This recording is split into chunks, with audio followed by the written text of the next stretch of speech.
Hello everyone and welcome back to our digital class. Barma ছাত্ৰ ছাত্ৰীসকল পুনৰবাৰ মই তোমালোকক আজি আমাৰ ডিজিটেল পাঠলৈ স্বাগতম জনাইছো। ছাত্ৰ ছাত্ৰীসকল আমি ইতিমধ্যে ইয়াৰ আগৰটো ভিডিঅ'ত নৱম শ্ৰেণীৰ ইংৰাজী বিষয়ৰ সন্নিবিষ্ট এটি পাঠ The Sound of Music Part 2 The Shehnai of Bismillah Khan নামৰ পাঠটোৰ প্ৰথম দুটা পেৰাগ্ৰাফ আলোচনা কৰি আছিলো। আজি আমি এই ভিডিঅ'ত এই পাঠটোৰে পৰৱৰ্তী অংশ হিচাপে paragraph 3 to 6 লৈ আলোচনা কৰিম। ঠিক আছে? So let's start the video. Dear students, I would like to give a brief review on the last two paragraphs of this lesson. ছাত্ৰ ছাত্ৰীসকল আজি আমি আমাৰ পাঠৰ আলোচনালৈ যোৱাৰ প্ৰাক মুহূৰ্তত মই ইতিমধ্যে আলোচনা কৰা লাষ্ট দুটা পেৰাগ্ৰাফৰ ওপৰত এক চমু ৰিভিউ দিবলৈ বিচাৰিছো। So সকলোৱে মনোযোগেৰে চাবা। First of all, Mughal Emperor Aurangzeb banned playing of pungi in his royal residence for it had a shrill and pleasant sound. A barber belongs to a family of professional musicians improved the tonal quality of pungi. The instrument improved by the barber was named as Shehnai. The credit for bringing this instrument onto classical stage goes to Ustad Bismillah Khan. So students, from the last two paragraphs, we came to know that Mughal Emperor Aurangzeb banned the playing of pungi in his royal residence because he disliked the sound that was produced by the instrument called pungi, because it had a shrill and pleasant sound. After that, a barber who belongs to a family of professional musicians improved the tonal quality of pungi, and the instrument that was improved by that barber was named as Shehnai. After that, the sound of the Shehnai considered to be most auspicious on occasions like marriage or wedding or at temple. Now, the credit for bringing this instrument onto classical stage goes to Ustad Bismillah Khan. So, ছাত্ৰ ছাত্ৰীসকল আমি কি গম পালো যে মোগল সম্ৰাট ঔৰংজেবে তেওঁৰ ৰাজসভাত পুংগি নামৰ বাদ্যযন্ত্ৰবিধ বজোৱা বন্ধ কৰিছিল কিয়নো ইয়াৰ পৰা খুব শুনিবলৈ অপ্ৰিয় বা টিংটিঙীয়া শব্দ কিছুমানৰ বাহিৰ হৈছিলে। তাৰপিছত এজন নাপিত যিজন আছিলে এটা ফেমিলি, যি ফেমিলিটো সংগীত সাধনাৰ লগত জড়িত আছিলে বৃত্তিগতভাৱে, তেওঁ কি কৰিছিলে এই পুংগিৰ যিটো স্বৰ ধ্বনিটো ইম্প্ৰুভ কৰিছিলে আৰু ইম্প্ৰুভ কৰাৰ পিছত তেওঁ যিটো যন্ত্ৰ সাজি উলিয়াইছিলে সেইটো কি নামকৰণ কৰা হৈছিলে Shehnai. So Shehnai is the combination of two words, Shah and Nai. Shah, it's a Mughal Badshah হয় আৰু বাদশাহসকলৰ যি চেম্বাৰ শাহ চেম্বাৰ্ছ বুলি কোৱা হয় আৰু নাই মানে হৈছে কি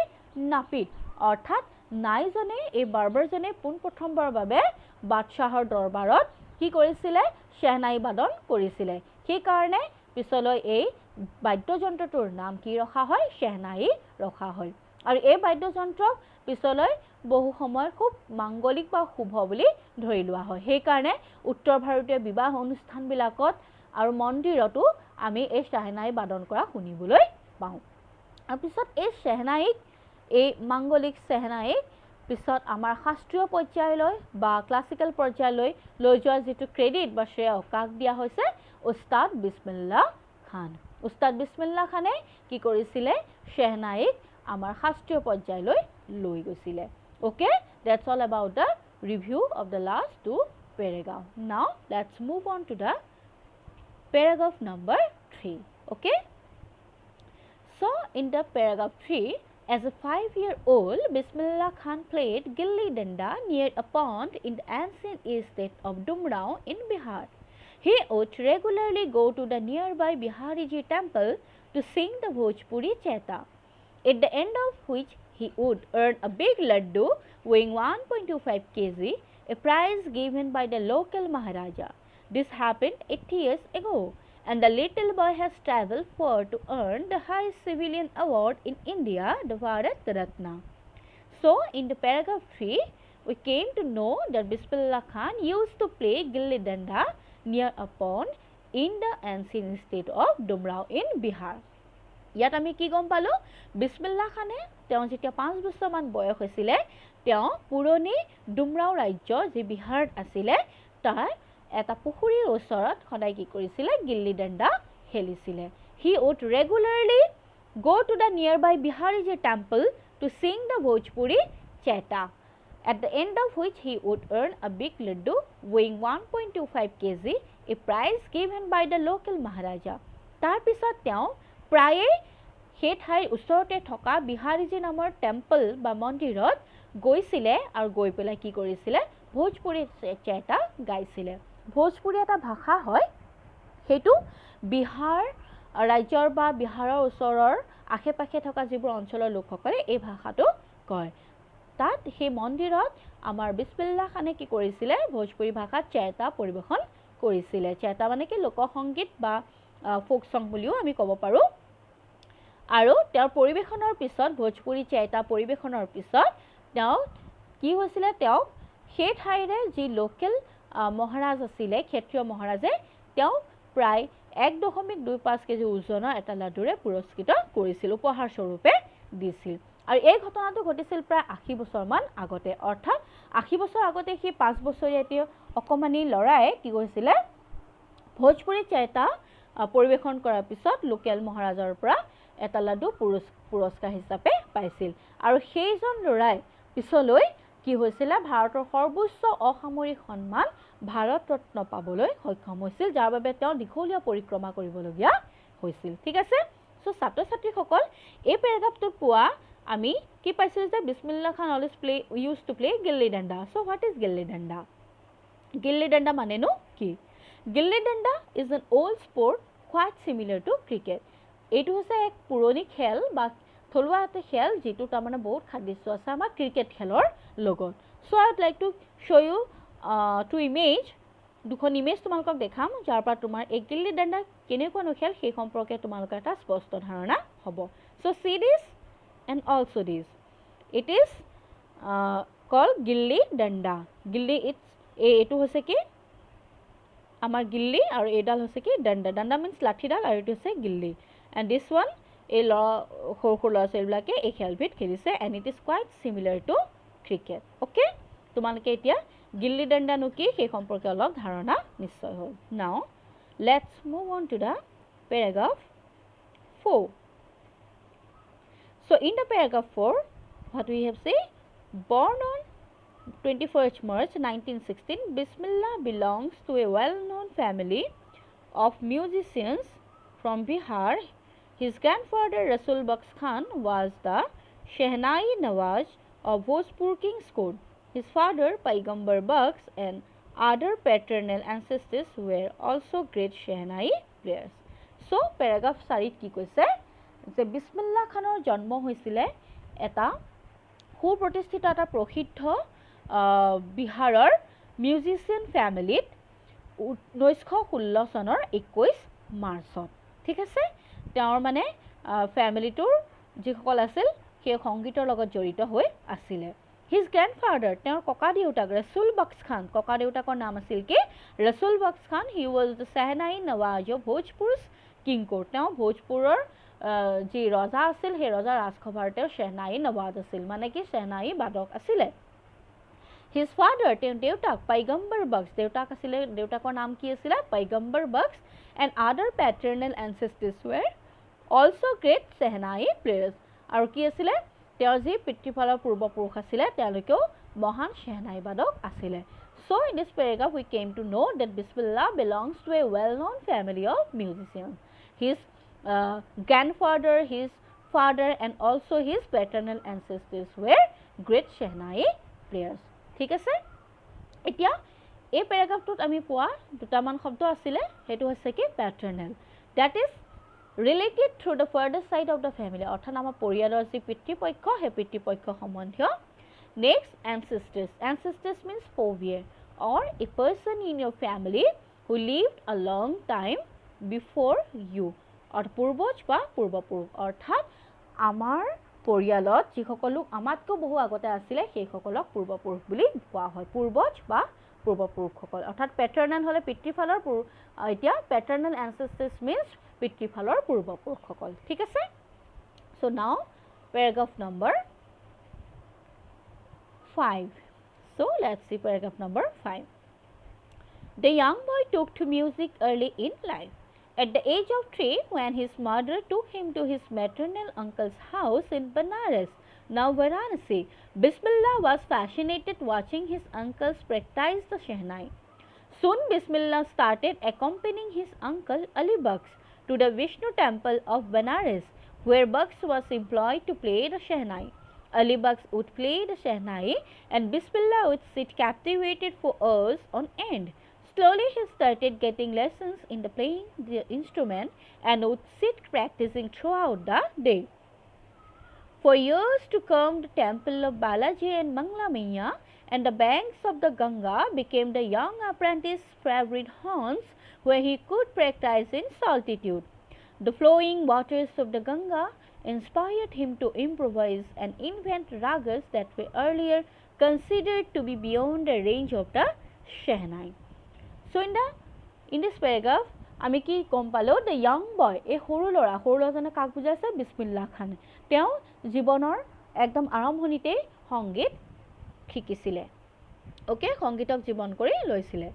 At the age of 3, when his mother took him to his maternal uncle's house in Banaras, তেওঁৰ যেতিয়া 3 বছৰমান বয়স হৈছিলে তেওঁৰ মাতৃয়ে তেওঁক কলৈ লৈ গৈছিলে Banaras, তেতিয়া Banaras আছিল এতিয়া বাৰাণসী বুলি কয় যি উত্তৰ প্ৰদেশত অৱস্থিত সেই বাৰাণসীৰ তেওঁৰ maternal uncles maternal means মাতৃৰ ফালৰ paternal হলে পিতৃৰ ফালৰ maternal হৈছে সেই মাতৃৰ ফালৰ যি আঙ্কলৰ ঘৰত মানে মোমায়েকৰ ঘৰলৈ লৈ গৈছিল আৰু তাত Bismillah was fascinated তেওঁ যথেষ্ট আকৰ্ষিত হৈ পৰিছিলে কি দেখি আকৰ্ষিত হৈ পৰিছিলে তেওঁৰ আঙ্কলে শেহনাই বজাই থকা বা অনুশীলনী কৰি থকা প্ৰেক্টিস কৰি থকা দেখি তেওঁ সেই শেহনাই শব্দখিনি যথেষ্ট অভিভূত তথা আকৰ্ষিত হৈ পৰিছিল Soon Bismillah started accompanying his uncle Ali Baksh অতি সোনকালে Bismillah খানে তেওঁৰ আঙ্কল মোমাইক Ali Bakshৰ লগ ললে কলৈ to the Vishnu temple of Banaras থকা বিষ্ণু মন্দিৰলৈ গলে য'ত Ali Baksh was employed to play the Shehnai য'ত Ali Baksh তেওঁৰ মোমাইকে কি কৰা হৈছিলে মোমাইকক সেই মন্দিৰত Shehnai বজাবলৈ নিযুক্ত কৰা হৈছিলে So the profession of Ali Baksh was to play Shehnai at the temple at the Vishnu temple অৰ্থাৎ অতি সোনকালে Bismillah খানে তেওঁৰ আঙ্কলক কলৈ লগ লৈছিলে বিষ্ণু টেম্পললৈ য'ত Ali Bakshক Shehnai বজাবলৈ নিযুক্ত কৰা হৈছিলে Ali Baksh would play the Shehnai Ali Baksh কি কৰিছিলে Shehnai বজাই আছিলে and Bismillah would sit captivated for hours on end আৰু Bismillah খানে তেওঁৰ Shehnai বাদন ঘণ্টা জুৰি একেলেঠাৰিয়ে মনোযোগেৰে শুনি বহি আছিলে Slowly he started getting lessons in the playing the instrument অতি সোনকালে তেওঁ কি কৰিলে ইনস্ট্ৰুমেন্ট মানে Shehnai ইনস্ট্ৰুমেন্টটো বজাবৰ কাৰণে শিকিলে and would sit practicing throughout the day আৰু গোটেই দিনটোৱে প্ৰায় কি কৰিছিলে তেওঁ এটো বজাবলৈ Shehnai বজাবলৈ অনুশীলন কৰিছিলে For years to come, the temple of Balaji and Mangla Maiya and the banks of the Ganga became the young apprentice's favorite haunts, where he could practice in solitude. তাৰপিছত বছৰ জুৰি তেওঁ যেতিয়া সেই মন্দিৰ বালাজী মন্দিৰ বনাৰসত থকা বালাজী মন্দিৰ মংলা মাইয়া মন্দিৰ আৰু পবিত্ৰ গংগা নদীৰ পাৰটো এই সৰু অকণমানি প্ৰশিক্ষাৰ্থী এপ্ৰেন্টিছ মানে কি প্ৰশিক্ষাৰ্থীৰ কাৰণে প্ৰিয় ঠাই হৈ পৰিছিল য'ত তেওঁ অকলে নিৰলে বহি পেলাই Shehnai বজোৱাৰ প্ৰশিক্ষণ ল'ব পাৰিছিলে তেওঁ কি হৈছিল বহু সময় বহু দিন ধৰি তেওঁ বনাৰসতে আছিলে আৰু এইকেইখন ঠাই তেওঁ অতি খুব প্ৰিয় হৈ পৰিছিল কিয়নো তেওঁ ইয়াত বহি অতি নিৰলে Shehnai বজোৱাটো প্ৰশিক্ষণ ল'ব পাৰিছিল The flowing waters of the Ganga inspired him to improvise and invent ragas that were earlier considered to be beyond the range of the Shehnai তাৰপিছত এই গংগা নদীৰ পবিত্ৰ গংগা নদীৰ যি কুলুকুলু ধাৰা বৈ যোৱা ধাৰাই তেওঁ কি কৰিছিল যথেষ্ট উৎসাহিত কৰিছিল কি কৰিবলৈ কাৰণে Shehnaiৰ যিবোৰ নতুন ৰাগ সৃষ্টি কৰিবলৈ লগতে থকা অন্যান্য ৰাগবিলাকৰ ইমপ্ৰুভ কৰিবলৈ তেওঁ উৎসাহিত কৰিছিল যিটো কি বুলি ভবা হৈছিল যে আগতে এইটো Shehnaiৰ সীমাৰ বাহিৰত বুলি ভবা আছিল অৰ্থাৎ Shehnaiৰ দ্বাৰা তেনেকুৱা ৰাগ সৃষ্টি কৰা সম্ভৱ নহয় বুলি ভবা হৈছিল তেনেবিলাক ৰাগ তেওঁ কি কৰিছিল ইমপ্ৰুভ কৰিছিল তথা তেওঁ নতুন ৰাগ সৃষ্টি কৰিছিল আৰু ইয়াত উৎসাহিত প্ৰদান কৰিছিল the flowing waters of Ganga river okay এটা ছাত্ৰ-ছাত্ৰী সকল আমি এই প্যাৰাগ্ৰাফত কেতবোৰ শব্দ পাইছিলো সেই শব্দ অৰ্থসমূহলৈ আকৌ এবাৰ মন কৰোৱা Hason The first one is fascinated. আমি fascinated পাইছিলোঁ. It means to attract or interest somebody very much. অৰ্থাৎ কাৰোবাক কিবা এটাৰ প্ৰতি যথেষ্ট আগ্ৰহী বা আকৃষ্ট বা আকৰ্ষিত কৰি তোলাটো ঠিক আছে then captivate captivate means to attract or hold somebody's attention অৰ্থাৎ কাৰোবাৰ মনোযোগ আকৰ্ষণ কৰা যেনেকৈ আলী বাক্সাতে সেহনাই বাজানৰ জৰিয়তে বাদনৰ জৰিয়তে কি কৰিছিলে বিসমিল্লাহ খানক আকৰ্ষিত কৰিছিলে মনোযোগ আকৰ্ষণ কৰিছিলে then on and means for a very long time without stopping long time without stopping means continuously অৰ্থাৎ নিৰন্তৰ নুৰুৱাকে একেলাথাৰে কৰা বা হোৱা then apprentice means training বা প্ৰশিক্ষাৰ্থী then haunts means a place that you like to visit regularly অৰ্থাৎ কোনো স্থানত নিয়মিতভাৱে যাবলৈ য'ত ভাল পাওঁ আমি সেইটো then solitude here means the state of being alone অৰ্থাৎ অকলশৰীয়া হোৱা অৰ্থাৎ ইয়াত specially it means in the sense of pleasure অৰ্থাৎ আনন্দত যেতিয়া আমি অকলশৰে থাকিব বিচাৰ কেতিয়াবা আমাৰ অকলশৰে থাকিবলৈ মন যায় য'ত আমি নিৰলে কাম কৰিব পাৰো হেতু বুজোৱা আছে সেই ষ্টেটটো বুজোৱা হৈছে ইয়াত আমাৰ উস্তাদ বিসমিল্লাহ খানে কি কৈছিল খুব অকলশৰে নিৰলে সেহনাই বজাবলৈ বিচাৰিছিল ঠিক আছে so now let's move on to the paragraph number 6 in this paragraph at the age of 14 Bismillah accompanied his uncle to the Allahabad music conference at the end of his recital Ustad Faiz Khan patted the young boy's back and said work hard and you shall make it with the opening of the All India Radio in Lucknow in 1938 came Bismillah's big break he soon became an often-heard Sehnai player on radio 14 বছৰমান বয়সতে বিসমিল্লাহ খানে তেওঁ আঙ্কলৰ লগত কলৈ গৈছিলে খুৰাম মোৱাইকৰ লগত Allahabad music সন্মিলনত এলাহাবাদ সংগীত সন্মিলনলৈ গৈছিলে at the end of his recital আৰু তাত সেই অনুষ্ঠানত তেওঁৰ পৰিবেশনৰ পিছতে উস্তাদ ফয়েজ খান he was the renowned classical vocalist তেওঁ he patted the young boy's back তেওঁ কি কৰিছে এই সৰু লৰাজনৰ পিঠিত থপথপিয়াইছিলে কেতিয়া থপথপাই যেতিয়া আমাক কিছুমানক কাৰোবাক ভাল পাওঁ বা কাৰোবাৰ মানে কিবা কামৰ সন্তুষ্ট হয় তেতিয়া তেনেদৰে পিঠিত থপথপাই আৰু কৈছিলে কি work hard and you shall make it তুমি কঠোৰ পৰিশ্ৰম কৰি যোৱা আৰু এদিন নহয় এদিন তুমি সংগীতৰ ক্ষেত্ৰত সুনাম অৰ্জন কৰিবলৈ সক্ষম হ'বা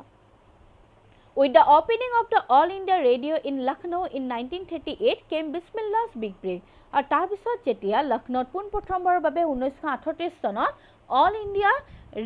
Radio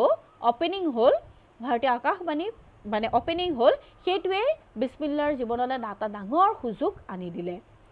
He soon became an often heard Shehnai player on radio. তাৰ পিছত তেওঁ কি হৈ গৈছিলে He soon became an often heard Sehnai player on radio. তেওঁক প্ৰায়ে কি কৰা হৈছিলে সেহনাই বজাবলৈ তেওঁক মানে কি কৰা হৈছিলে often heard তেওঁ প্ৰায়ে তেওঁৰ মাতো সেহনাই বজাবলৈ শুনোৱা হৈছিলে He soon became an often heard Sehnai player on radio. আমি কি কৈছিলো তেওঁটি মানে প্ৰায়ে তেওঁ কি কৰা হৈছিলে ৰেডিঅ'ত আমি সেহনাই বজোৱা শুনিবলৈ পাইছিল তাৰ পিছত তেওঁৰ মানে প্ৰায়ে ৰেডিঅ'ত তেওঁ সেহনাই বজোৱা শুনিবলৈ পোৱা গ'ল এণ্ড তাৰ পিছত অল ইণ্ডিয়া ৰেডিঅ'ত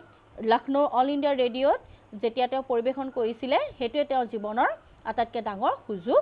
আছিলে তেতিয়াহ'লে ছাত্ৰ-ছাত্ৰীসকল আশা কৰিছো তোমালোকে আজি আমি আলোচনা কৰা প্যাৰাগ্ৰাফ 3 to 6 লৈ ভালদৰে বুজি পালা ইয়াত সন্নিৱিষ্ট শব্দাৰ্থসমূহ তোমালোকে উপলব্ধি কৰিব পাৰিলা এতিয়া আজি মই এইকেইটা প্যাৰাগ্ৰাফৰ ওপৰত ভিত্তি কৰি তোমালোকলৈ কেতবোৰ হোমৱৰ্ক আগবঢ়াইছো তোমালোকে এই হোমৱৰ্কখন ঘৰত কৰিবলৈ যত্ন কৰিবা ইনক্লুডিং your textual activities বাকি যিবোৰ আমাৰ পাঠভিত্তিক প্ৰশ্নসমূহ আছে সেইখিনিও কৰিবা লগতে এই হোমৱৰ্কখিনি কৰি মোক দেখুৱাবলৈ যত্ন কৰিবা ঠিক আছে the first one is who was Ali Baksh and what was his profession